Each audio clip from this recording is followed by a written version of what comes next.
I més coses. La ñ es presenta formalment en internet. També la C trencada, la L geminada, una tecla que suposa un canvi important. Ja podrem teclejar i trobar Puçol amb C trencada, València amb accent o col·legi amb L geminada. Una de les ñes més demanades és la de niño. La ñ, la C trencada o els accents arriben a la xarxa. La paraula Espanya ja apareix com a tal. Fins ara, si ho teclejaven en un buscador, ens eixia açò. Y por tanto no sea reconocida Espana, sino España, dicho así en una palabra, ¿verdad? En castellà, la paraula amb ñ més demandada ha sigut esta.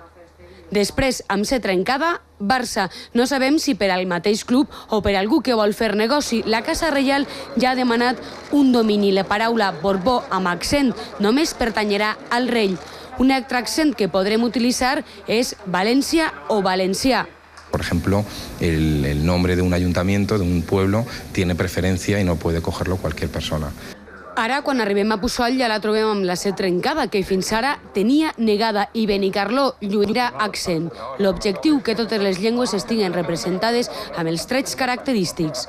L'L geminada, la C trencada o la ñ. Esta vesprada són presentades així al Saló d'Actes de la Real Acadèmia de la Llengua Espanyola en Societat.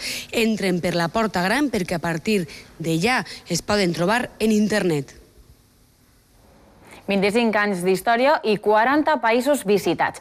És la llarga trajectòria de Xarxa Teatre. Ara la companyia valenciana més internacional triomfa a la Xina. L'actuació forma part de la celebració de l'Any d'Espanya en aquell país asiàtic. Amb una escenografia atrevida i original, Xarxa Teatre s'ha ficat a la butxaca el públic xinès. La Xina captivada per Xarxa Teatre. La companyia castellonenca triomfa a l'Orient amb l'espectacle Déus o Bèsties. És el Festival Internacional de les Arts de Xangai, punt de trobada dels principals artistes de tot el món. Per al públic va ser un xoc importantíssim. Veure allí tocar instruments com les dolçaines, o el cànter, o les tambores, o la xalaparta, eren coses que ni sabien que se podia fer música aixina. L'obra, ja estrenada a Castelló l'any 2000, gira entorn de la cultura del bou, escenes de foc i pirotècnia acompanyades del so del dolçaines en directe. Costums i tradicions que res tenen a veure amb les xineses. La representació era tot un repte per a Xarxa Teatre. L'experiència ha estat positiva perquè ha sigut un enfrontament, una confrontació, jo diria, brutal amb una cultura diferent, i també a la vegada ha estat una experiència dura. La companyia torna a casa amb la satisfacció d'haver fet realitat un somni. Hi ha hotels per a famílies, per a jugar al golf i per a mascotes. Ara, també per a dormir millor. És el Camí del Son, un programa científic i pioner al món, dissenyat per una cadena d'hotels de luxe a Alacant. Ofereix un recorregut en 12 passos per a descansar i somiar.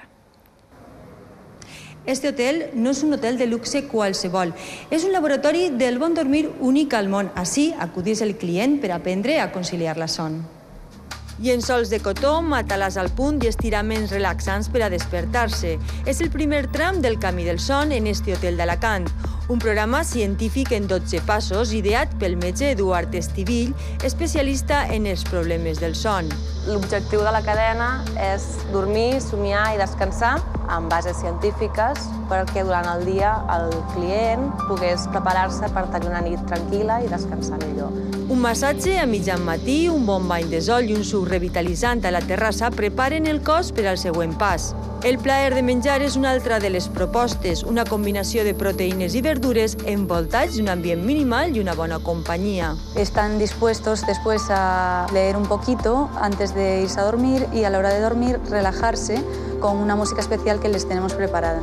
Al final duermen y al día siguiente están muy agradecidos. Un programa pioner a Europa basat per damunt de tot en el sentit comú.